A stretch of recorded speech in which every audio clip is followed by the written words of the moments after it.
আপনারা পিআর পদ্ধতি মানে সিম্পল যদি বলেন মার্কাতে ভোট দিবে, কে সংসদ সদস্য নির্বাচিত হবে সেই এলাকার মানুষ জানবে না, সেই নির্বাচনী এলাকার মানুষের কোনো অধিকার থাকবে না, তারা যাকে পছন্দ করে ভোট দিবে সে নির্বাচিত হবে।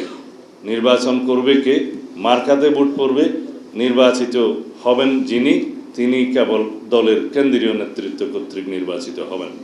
দলের প্রেসিডেন্ট সেক্রেটারি অথবা আমির সাহেব অথবা মজলিসের শোরা নির্ধারণ করবে কোন এলাকায় কে নির্বাচিত হবেন।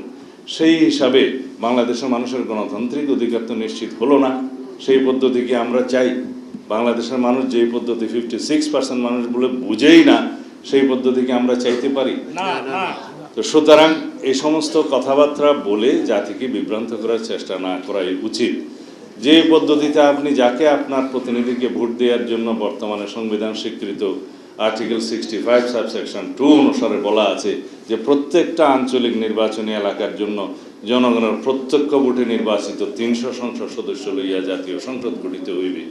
সেই জায়গায় কেউ কেউ তাদের নেতৃবৃন্দ নাকি বলছে যে সংসদ সদস্য বা জাতীয় সংসদ নির্বাচনের কথা বলা আছে সংবিধানে, কি পদ্ধতিতে হবে সেটা নাকি বলা নাই।